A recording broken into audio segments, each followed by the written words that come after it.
स्वागत है आपका न्यूज 18 JKLH में। मैं हूं विशाल और आप देख रहे हैं prime debate. Jammu Kashmir UT में इन दिनों अगर सबसे ज्यादा चर्चा किसी बात को लेकर है तो वो है प्रॉपर्टी टैक्स की। प्रॉपर्टी टैक्स की चर्चा इसलिए है कि बड़े पैमाने पर या यूं कह लें कि कई पार्टियों के जरिए इस बात को लेकर लगातार यह कहा जा रहा है कि प्रॉपर्टी टैक्स लगाने का यह सही समय नहीं है। पहले से यूटी की जनता जो है वो इस हालत में नहीं है आर्थिक स्थिति में कि उस पर टैक्स जो है वो लगाया जाए, और इसको लेकर कई तरह की बातें भी हो रही हैं। इसमें कई बातें ऐसी भी हैं जिससे ऐसा लगता है कि शायद लोग जो है वो पूरी तरह से इसकी जानकारी या इसके जो प्रोविजंस हैं उससे वाकिफ नहीं है। इस कई पार्टियों ने इसको लेकर प्रोटेस्ट भी किया, आवाजें बुलंद हुई, और लेकिन एलजी मनोज सिन्हा ने इसको लेकर अब बिल्कुल ही स्पष्ट बातें कह दी हैं, और उनका जो कहना है उसके मुताबिक जम्मू कश्मीर में देश में सबसे कम संपत्ति कर लगाया गया है। एक बार दोहरा रहा हूं, जैसा मनोज सिन्हा साहब ने कहा है कि जम्मू कश्मीर में देश में सबसे कम संपत्ति कर लगाया गया है। उन्होंने यह कहा है कि अगर मैं आंकड़े बताऊं तो श्रीनगर, जम्मू और बाकी म्युनिसिपैलिटी को मिलाकर कुल 5,20,000 घर शहरों में हैं, शहरों के अंतर्गत हैं। और उनका कहना है एलजी साहब का कि उनमें से 40% लोगों को कर का भुगतान नहीं करना पड़ेगा।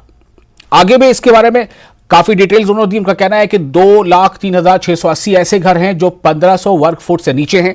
तो प्रोविजन के मुताबिक अगर 1500 वर्ग फुट से नीचे हैं तो इसका मतलब है कि उन्हें जो है 1,000 से कुछ पैसे देने पड़ सकते हैं। इसका मतलब इनको सिर्फ साल में यानी साल भर में 1,000 रुपए भुगतान करना होगा टैक्स के नाम पर। और इनमें से भी उनका कहना है कि 80% लोग ऐसे हैं जिन्हें सिर्फ 600 रुपए सालाना अदा करना पड़ेगा। इनमें से यानी कि 2 लाख जो आंकड़ा है घरों का, 2,03,680 ऐसे घरों में से इनमें से 80% जो है महीने का सिर्फ 600। तो कहने का मतलब यह है कि एक तो वो ये बातें बता रहे हैं, साफ साफ स्थिति को स्पष्ट कर रहे हैं। उनका कहना है कि 40% ऐसी आबादी है जिसे कर के नाम पर 1 पैसा भी नहीं देना है। तो अब सवाल यह पैदा होता है कि आखिर इस प्रोविजन से जो आपत्ति इस प्रोविजन पर है या इससे जो ऐतराज है वो किसे है? क्या इसका मतलब यह नहीं हुआ कि जो 60% लोग बचे उन्हें ऐतराज है, या उनको ऐतराज है ऐसा बताने की कोशिश की जा रही है? उनमें से भी उन्होंने बताया कि एक बड़ी संख्या ऐसी है जिन्हें जो है वो 500 रुपए से भी कम देना पड़ेगा, 1,000 देना पड़ेगा या देना पड़ेगा। तो ये जो आंकड़े हैं ये क्या बताते हैं, और क्या इन आंकड़ों को जब उन्होंने बिल्कुल स्पष्ट तौर पर सामने रख दिया है तो क्या ऐसा समझा जाए कि अलग अलग पार्टियां जो ये बयान दे रही थी कि फिलहाल स्थिति ऐसी नहीं है, और तो क्या ये माना जाए कि वो अब अपना स्टैंड बदलेंगे या उनकी जो आपत्ति है वो अब भी बरकरार रहेगी, और वो इसको लेकर क्या तर्क देते हैं अपने स्टैंड पर बने रहने का, ये भी हम जानने की कोशिश करेंगे। तो हमारे साथ बने रहे अगले आधे घंटे तक।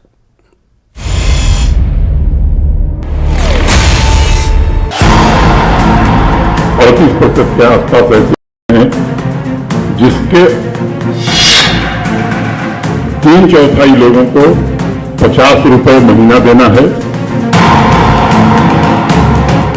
40% पर कोई संपत्ति कर, कोई प्रॉपर्टी टैक्स नहीं। 1,000 भी 2,000 देने में दिक्कत नहीं। ये व्यवस्था कैसे चलेगी? अपने बचने के लिए सामान्य आदमी की भावनाओं को भड़काने की कोशिश करते हैं।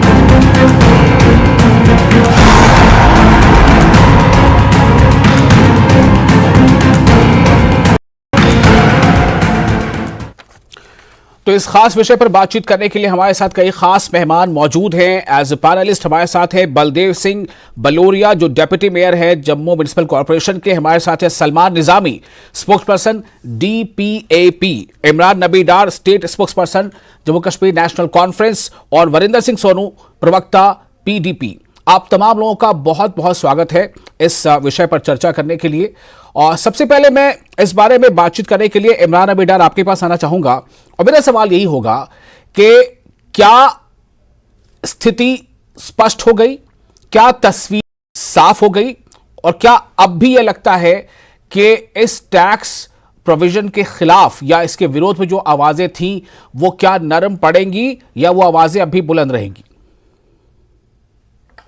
देखिए, कुछ टाइम पहले जो एलजी साहब ने एक स्टेटमेंट दिया था, उनने बोला था कि यहाँ पे लोगों के पास आईफोन है, यहाँ पे लोग जो है वीडियो गेम्स खेलते हैं, और भी कुछ उनने बोला था। मुझे समझ नहीं आ रहा अभी तक उस स्टेटमेंट का कोई क्लैरिफिकेशन नहीं आया, उनका मकसद क्या था ये बोलने का। दूसरी बात, उनको शायद मालूम है या नहीं मालूम है, या वो ये एक्सेप्ट नहीं करना चाहते हैं कि जो जम्मू कश्मीर में बीपीएल की है वो कितनी है। जो हमारे पास आंकड़ा है वो कुछ 30 और 35% के इर्द गिर्द है। दूसरी बात, वो तो ऑलरेडी बीपीएल फैमिलीज है।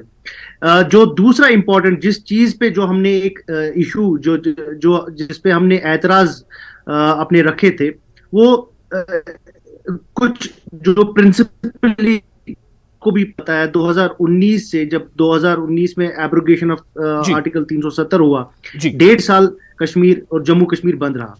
उसके बाद कोविड लॉकडाउन आया, वो भी तकरीबन 2 बैक टू बैक लॉकडाउन हुए। और उसके बाद आपको ये भी पता है, जो हमारी रीढ़ हड्डी है, जो कश्मीर की इकोनॉमी की रीढ़ की हड्डी है, हॉर्टिकल्चर, उसमें उसको भी कितना नुकसान सहना पड़ा।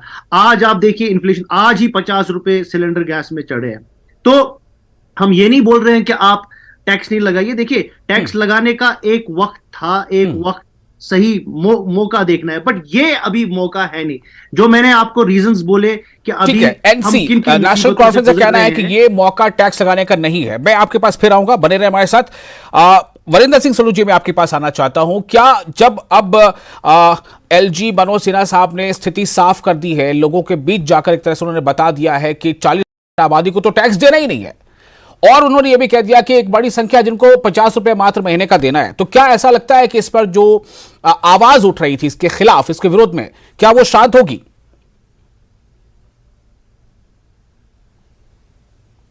देखिए, ऐसे है कि आज जो एलजी साहब का जो बयान आया है, इससे 3 दिन पहले बयान आया था कि आईफोन खरीद सकते हैं, टैक्स वो नहीं दे सकते, प्रॉपर्टी टैक्स नहीं दे सकते, लेकिन आईफोन खरीदने पर हम 18% टैक्स देते हैं, ये सरकार को पता होना चाहिए।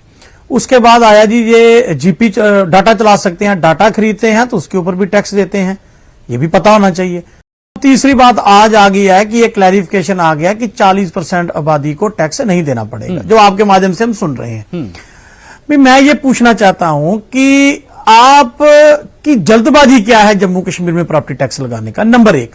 नंबर 2, आपको याद होगा जब ये जियो का डाटा आया था ना, जियो प्लान आया था, जब आपने भी मेरा ख्याल वो खरीदा होगा, वैसल जी आपने भी वो जरूर खरीदा होगा, वो तब फ्री था, आपको याद है जब फ्री था। जब लोगों को आप लोग उसके ऊपर लाते हो, उसके बाद आप अपनी मनमर्जी करते हो, ये हाथी के दांत हैं, खाने की और दिखाने के कुछ और। अगर आप 50 रुपए घर से लेना चाहते हो, पूरी क्या है 50 रुपए लेने से? क्या 50 रुपए लेके जम्मू कश्मीर के लोगों का भला होगा? पहले हमें यह बताइए। हम ये पहले कहते हैं इनकी मंशा कोई और है। आज मैं किसी घर पे गया था, कोई बीमार था, उसका पता करने के लिए। उन्होंने मुझे बताया कि 3450 रुपए उनका टैक्स का सर्कुलर बना है, उन्होंने अपने फोन पर आया। एक आम घर है, कोई बड़ा घर नहीं है, वो आम घर है। 3450 रुपया उसका था, और मुझे नहीं लगता वो 10 मरले से ज्यादा घर होगा। मैं ये कहना चाहता हूं, हमें सरकार की किसी बात पर अब यकीन नहीं रहा। उसकी वजह है, वजह उसकी ये है, एक तरफ से सरकार ने पहले हमारे साथ मेरे बड़े भाई डिप्टी मेयर हैं बलदेव बलोरिया साहब, मैं इनकी बड़ी इज्जत करता हूं, ये बहुत शरीफ आदमी। मुझे बताइए, इसी कारपोरेशन के पहले मेयर चंद्रमोहन गुप्ता साहब ने, जो भारतीय जनता पार्टी के मेयर थे, और बलदेव बलोरिया साहब एक कमेटी के चेयरमैन थे, इसमें काउंसिल में उन्होंने, कारपोरेशन ने कहा था कि हम प्रॉपर्टी टैक्स नहीं लगाएंगे। भारतीय जनता पार्टी के तमाम लीडरों ने कहा था प्रॉपर्टी टैक्स नहीं लगाएंगे। आज रातों रात क्या परेशानी हो गई है कि उनके लीडर और यही म्युनिसिपल कारपोरेशन प्रॉपर्टी टैक्स के गुणगान करने पर लगी हुई है। हम ये कहते हैं कि जम्मू कश्मीर के लोगों की पहले आर्थिक स्थिति ठीक करो, आर्थिक तौर पर उनको मजबूत करो। जो आपने वादे जम्मू कश्मीर के लोगों के साथ किए कि हम बड़े इंडस्ट्री पैकेज लाएंगे, वो आ गया। और बात ये, आप भी कहते हैं ना कि 40% लोगों को टैक्स नहीं देना पड़ेगा, आपके माध्यम से हम सुन रहे हैं। मुझे बताइए, इस सरकार ने तो 15 लाख रुपए हर एक अकाउंट में डालने का वादा किया था 2014 में, वो आगे काला धन विदेश से वापस आ गया। ये मैंने आपको पहला रिएक्शन ले लिया फर्स्ट राउंड में। मैं फिर आपके पास आऊंगा। हमारे साथ दो और खास मेहमान हैं। वरिंदर सिंह सोनू जी को अभी हम सुन रहे थे, पीडीपी के प्रवक्ता हैं। सलमान निजामी जी को पहले आप सुनते हैं, उसके बाद हम जाएंगे बलदेव सिंह बलोरिया जी के पास, जो डिप्टी मेयर हैं। सलमान निजामी जी, आपके पास में आ रहा हूं। क्या एलजी साहब ने स्थिति स्पष्ट कर दी है? क्या कोई अभी भी डाउट, किंतु परंतु रह गया है? टीपीएपी को क्या लगता है? ऐसा नहीं है कि मुल्क भर में कहीं टैक्स नहीं लिया जाता है, लेकिन जिस तरीके से जम्मू कश्मीर के इकोनॉमी की बात करें तो आर्टिकल 370 जब से हटा है, तो आप जम्मू की अगर बात करें या कश्मीर की, तो सिटी में जो आप लोग देख रहे हैं, आप जम्मू की आज बात करें, रघुनाथ बाजार में जाएं तो वहां जो बिजनेस है बहुत डाउन है। कश्मीर में भी जो बिजनेस है बहुत डाउन है।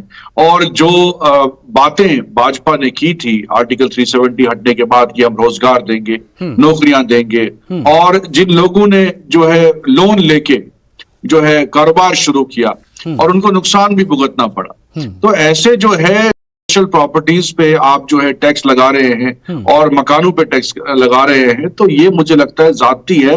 और सरकार जो है यकीन दिहाई तो दे रही है, लेकिन आपने जैसे लैंड इविक्शन ऑर्डर की बात की, पहले भी ऐसा हुआ था कि जो ऑर्डर आते हैं वर्बली गवर्नर साहब कुछ कहते हैं, लेकिन जमीन पे दुकानें जो है वो तोड़ी गई, अभी तक उनको कंपनसेशन नहीं मिला। हमारी पार्टी वाहिद है जो गुलाम नबी आजाद साहब की पार्टी है, उन्होंने प्रोटेस्ट किया, हमने सबने प्रोटेस्ट किया, फिर होम मिनिस्टर साहब से बात की, लेकिन फिर जो है बिल्डोजर रुके, लेकिन जो दुकानें तोड़ी गई उनको कंपनसेशन नहीं मिला। इसलिए एक रिटर्न ऑर्डर आना चाहिए कि उसमें जो है गरीब लोगों को एक्सक्लूड किया जाना चाहिए, जो हम पहले भी मांग कर रहे थे और आज भी मांग कर रहे हैं कि आप कैटेगरी बनाइए कि अगर एक प्रॉपर्टी जो है किसी की है, अगर उसने दुकानें जो हैं वो लीज पे दी हैं, तो उस पर टैक्स जो है उसको मकान का भी देना पड़ेगा, घर का भी देना पड़ेगा और उस कमर्शियल प्रॉपर्टी का भी देना पड़ेगा। तो इसलिए सरकार कंफ्यूज है, ऑर्डर पे ऑर्डर निकाल रही है। जो एक्सपेरिमेंट आप जम्मू कश्मीर के लोगों के साथ कर रहे हैं वो फेल साबित हुआ। आपने लैंड इविक्शन ऑर्डर निकाला, फिर आपको बिल्डोजर रोकने पड़े क्योंकि आप फेल हो गए, क्योंकि आपको ये समझ आ गया कि हम गलत थे। आज भी जो है आप पहले ऑर्डर निकाला, फिर हमने किया, बात रखी, आजाद साहब ने स्टेटमेंट दिया कि ये गलत है, तो फिर आप कह रहे हैं कि भाई अब इसमें हम जो है जो थोड़ी जो है उन एक्सक्लूड करेंगे गरीब लोगों को। ठीक है, तो इसलिए सरकार कंफ्यूज्ड है। तो एक्सपेरिमेंट जो है को लगता है कि सरकार का जो स्टैंड है वो रह रहकर थोड़ा बदल रहा है। हालांकि एलजी मनोज सिन्हा ने स्पष्ट कर दिया है कि कुछ लोग हैं जो लोगों की भावनाओं से खेल रहे हैं, उन्हें भड़काने की कोशिश कर रहे हैं, लेकिन हम ऐसा होने नहीं देंगे, उनका स्टेटमेंट था। उन्होंने यह भी कहा है कि लैंड इविक्शन मामले में अगर आप मुझे आज बता दें कि किसी गरीब का घर तोड़ा गया है तो हम वहां पर जो अधिकारी उसको बर्खास्त कर देंगे। ये दो लोग मारे गए साहब, उनको अभी तक कंपनसेशन नहीं मिला। रजौरी पूंछ के दो लोग, इसलिए मैंने यहां पर दोहराया है जो आप अभी बात कर रहे हैं। Let me have the say of Baldev Singh Baloria. Baldev Singh ji deputy mayor हैं जम्मू म्युनिसिपल कॉर्पोरेशन के। बलदेव सिंह जी, क्या आप क्या कहेंगे इस पर? आवाजें तो अब कई गोशों से उठ रही थी, लेकिन क्या अब यह आवाज शांत होगी? क्योंकि 40% को टैक्स नहीं देना है कमोबेश, कि उन्होंने साफ तौर से बताया है। विशाल आलम जी नमस्कार। जी जी बोलें। जो प्रॉपर्टी टैक्स की हम बात कर रहे हैं इस वक्त, इस प्रॉपर्टी टैक्स में सबसे पहली जो जम्मू के लोगों को कंफ्यूजन है कि पूरे जम्मू के लोगों को टैक्स देना होगा। तो ये जो टैक्स है ये सिर्फ और सिर्फ म्युनिसिपल कॉर्पोरेशन के अंदर और जो सिविक हमारी वो जो म्युनिसिपैलिटीज हैं उन्होंने देना है। जो रूरल एरिया है उसमें किसी भी तरह का कोई टैक्स नहीं है। जहां तक हम जो बार बार क्लियर हो रहा है, और सबसे ज्यादा पैनिक जब गुमराह कुछ लोगों की तरफ से किया जा रहा है तो वो यही है कि कहीं सब तो नहीं, जो गांव के लोग हैं वो चिंतित है हमें भी टैक्स देना पड़ेगा, तो वो चीज है नहीं। दूसरा, मेरे छोटे भाई सोनू जी ने कहा कि आपने ही कहा था कि जो टैक्स है वो नहीं लगाया जाएगा, फिर आप क्यों लगा रहे हो? तो जहां तक जम्मू म्युनिसिपल कॉर्पोरेशन का है तो हम तो शुरू से ही नहीं ये चीज चाहते थे कि टैक्स लगाएं, और ये टैक्स हमने लगाया भी नहीं है। लेकिन एक बात मैं आपको जरूर बता दूं कि पूरे देश का कानून है, हर म्युनिसिपल कॉर्पोरेशन को ये होता है कि उसने अपना टैक्स कलेक्ट करना होता है अपनी कॉर्पोरेशन को ऑटोनमस बनाने के लिए। और जो कॉर्पोरेशन अपना खुद के उठने की कोशिश करती है, रेवेन्यू रिसोर्सेज पैदा करती है, उस कॉर्पोरेशन को केंद्र की सरकार और वहां से भी प्रोजेक्ट का पैसा आता है, तो उस तरह का है। आज जब सरकार ने ये जो टैक्स का फॉर्मेट भेजा है, एलजी सरकार ने, हुसैन अर्बन डिपार्टमेंट ने भेजा है, तो इसको भी हम अपनी म्युनिसिपल कारपोरेशन में डिस्कस कर रहे हैं। इसके बाद भी कोई अमेंडमेंट करने की बात होगी तो हम उसको डिस्कस करके पब्लिक डोमेन में लाके तो क्या कॉर्पोरेशन में डिस्कशन पहले नहीं हुआ था? करेंगे कि ऐसे नहीं ऐसे करें।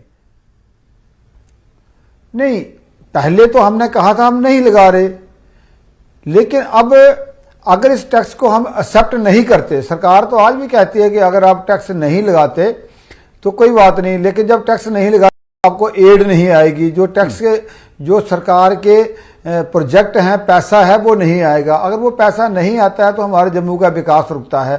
लेकिन एलजी साहब ने बड़ा क्लियर कहा है कि और मैं भी कह रहा हूं कि जो इनका फॉर्मेट आया है उस हिसाब से 1000 स्क्वायर फुट तक जिस आदमी की भी प्रॉपर्टी है उसको कोई टैक्स नहीं है। जो दुकानदार है, जिसकी कच्चा मकान है, खोखा है, दुकान है, उसको कोई टैक्स नहीं है। ठीक है, जिसकी तो ये बात लगभग वही सामने आ रही है जो एलजी साहब के बयान में भी हमने सुना। हमने हालांकि हमने बयान का थोड़ा इससे दिखाया, चूंकि हमें चर्चा इस पर करनी है।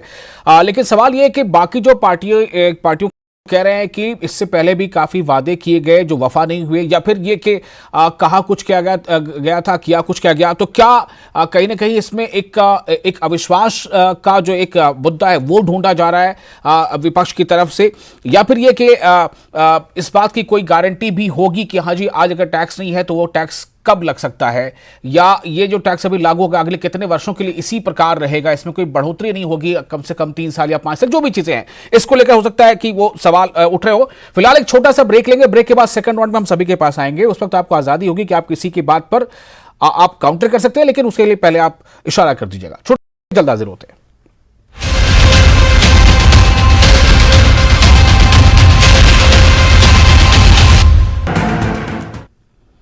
ब्रेक के बाद एक बार फिर आपका स्वागत है। आप देख रहे हैं प्राइम डिबेट इंडिया।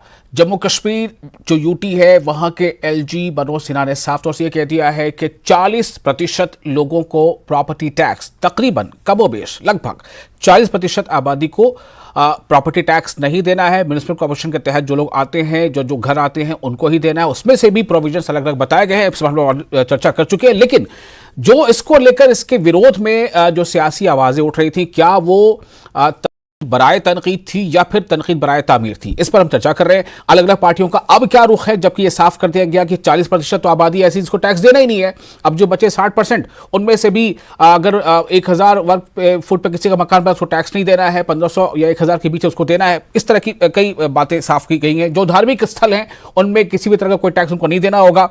तो अब इस पर क्या जो है इस पर आगे रुख होगा पार्टियों का, ये हम चर्चा कर रहे हैं। मैं फिर से वापस आता हूं, इमरान नबी डार जी आपके पास वापस आ रहा हूं। क्या अब ये लगता है कि जो एक ग्राउंड था आप लोगों का, आप लोग सड़कों पर निकल रहे थे, प्रोटेस्ट कर रहे थे, क्या वो ग्राउंड कमजोर होगा और क्या लोगों तक ये बात पहुंच जाएगी तो टैक्स ही नहीं देना है, गांव के लोगों को टैक्स देना नहीं, तो वो तो आपके प्रोटेस्ट में शामिल होंगे नहीं। तो क्या ये बात अब साफ हो रही है?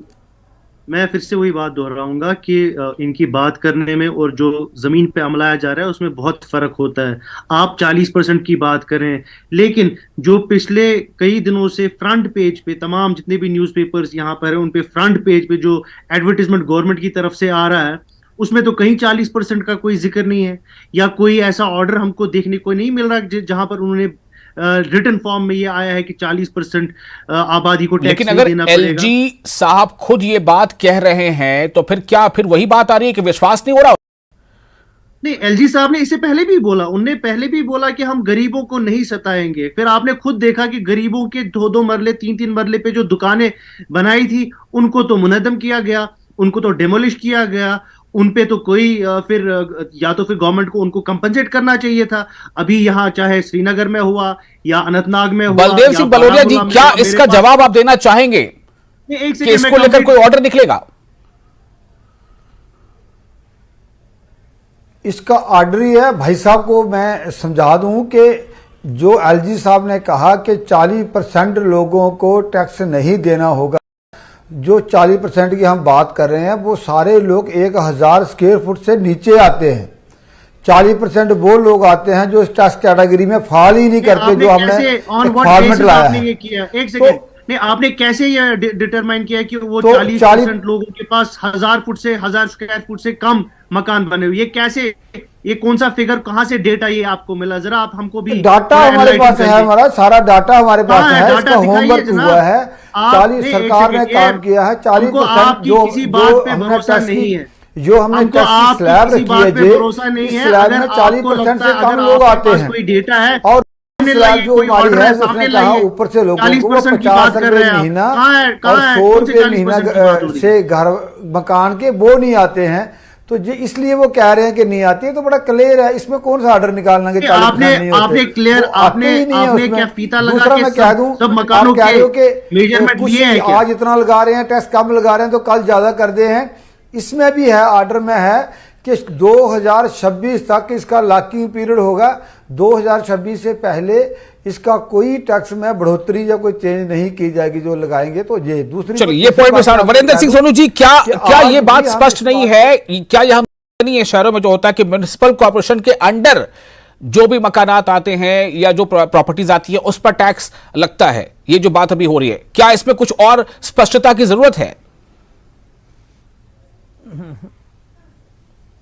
देखिए ऐसे है कि वसील जी, मैं बलोरिया साहब को बड़े आराम से सुन रहा था, तो मुझे उम्मीद है कि मेरी बात तो पूरी आराम से सुन। शहर का देखिए भारतीय जनता पार्टी एक चीज में बड़ी माहिर है, भाई के साथ लड़ाने। सुनिए, हाँ सुनिए बलोरिया साहब, सुन लीजिए, कीजिए आप जम्मू शहर का विकास, लेकिन बात तो सुने ना, बात सुनिए, कीजिए आप जम्मू शहर का विकास, बात सुन लीजिए। हाँ सुनिए, आप कहा कि देहात को नहीं देना है, शहर को देना। भी भारतीय जनता पार्टी की एक बात बहुत मजेदार है, ये भाई को भाई से लड़ाना जानते हैं। पहले ये हिंदू को मुस्लिम से लड़ाते थे, जम्मू को कश्मीर से लड़ाते थे, गुजर को बकरवाल से लड़ाया, अब पिछले दिनों उन्होंने गरीब को अमीर से लड़ाया कि नहीं लड़ाई, जम्मू कश्मीर में और लेके आए हैं। मैं सुन लीजिए, मैं आप ही की बात कह रहा हूं। आपने अब एक नई लड़ाई जम्मू कश्मीर में लगाई है, नई लड़ाई आज आप चैनल पे लगा रहे हो, देहात और अर्बन की। भाई हम जम्मू कश्मीर के लोगों की बात करते हैं, आप क्या जम्मू कश्मीर के लोगों ने गुनाह किया कि जम्मू म्युनिसिपल कॉर्पोरेशन ने आपको बहुमत दे दी? गांव के लोगों को बताइए, जम्मू का गुनाह है? हमने आपको अपना नुमाइंदा चुन के भेजा, आप मुझे बताइए। नहीं, आप क्या चाहते हैं? आप बताइए क्या चाहते हैं? गाँव और शहर में लड़ाई लगाना चाहते हैं? मतलब कि हम जम्मू के जो देहात की बात कर रहे हैं उनको भी टैक्स होना चाहिए। आप दूसरी बात कह रहे हो, आप जम्मू के लोगों के साथ, आप जम्मू के लोगों के साथ धोखा कर रहे हो। आप जम्मू कश्मीर के लोगों को आर्थिक तौर पे इतना कमजोर करना चाहते हो। बिल्कुल हम जम्मू के लोगों के साथ खड़े हैं, जम्मू के लोगों की बेहतरी के लिए खड़े हैं। आपको लग रहा है कि हमारी खोई हुई जमीन जो है शायद प्रॉपर्टी टैक्स के नाम पे वापस आएगी, लेकिन मुझे नहीं लगता कि ऐसा होगा। जम्मू के लोग जो है वो सब कुछ जानते हैं।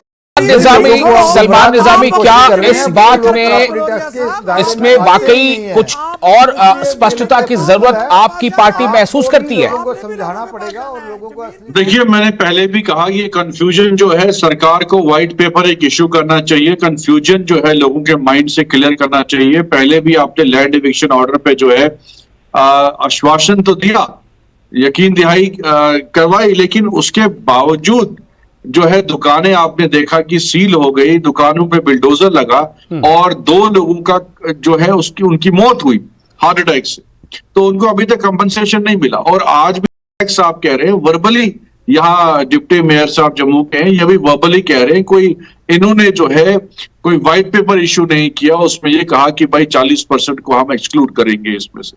तो इसलिए सरकार ने बहुत से वादे पहले भी किए थे, और जो भी ये फैसला ले रहे हैं वो बेबुनियाद साबित हो रहा है, क्योंकि जम्मू कश्मीर के लोग जो है पहले ही इस मुसीबत में हैं। पिछले 8 सालों से 3 सालों में 3 गवर्नर चेंज हो गए, हर गवर्नर आते हैं अपना अपना एक्सपेरिमेंट करके चले जाते हैं। पहले सत्यपाल मलिक साहब आए, उन्होंने एक्सपेरिमेंट किया, फिर मुर्मू साहब आए, दूसरा एक्सपेरिमेंट किया, अब ये साहब आए, ये भी जो इनके एक्सपेरिमेंट है वो भी फेल हो रहे हैं, क्योंकि लोग इनके फैसलों के साथ नहीं है। अगर इन्होंने कोई अच्छा काम किया होता, लोग उसको अप्रिशिएट करते। हम जमहूरी मुल्क में रहते हैं, हम उन तंजीमों में से नहीं है। अगर आप अच्छा काम करते, हम आपको अप्रिशिएट करते, लेकिन जब लोगों के हित में नहीं है फैसले आपके जो भी आपने लिए हैं, तो मुझे लगता है इनको विड्रॉ करने चाहिए ये ऑर्डर जो इन्होंने निकाला। मैं आखिर में बस ये कहना चाहूंगा कि जैसा उपराज्यपाल साहब ने कहा है कि इसमें कुछ लोग जो है वो लोगों को भड़काने की कोशिश कर रहे हैं, उनका मतलब क्या था वो शायद बेहतर समझते होंगे। साथ ही साथ उन्होंने ये भी कहा है कि अगर इसको लेकर कोई सुविचार है तो उस पर बातचीत भी हो सकती है। तो इसका मतलब ऐसा लग रहा है कि कहीं ना कहीं ये जो समस्या की तरह की एक चीज दिख रही थी वो समाधान या हल की तरफ बढ़ रही है। अब उसमें क्या तब्दीली होती है, क्या कुछ बदलेगा या नहीं बदलेगा, ये तो शायद आने वाला वक्त बताएगा। बहुत बहुत शुक्रिया आप तमाम मेहमानों का इस खास विषय पर अपनी बात रखने के लिए। मुझे दें इजाजत।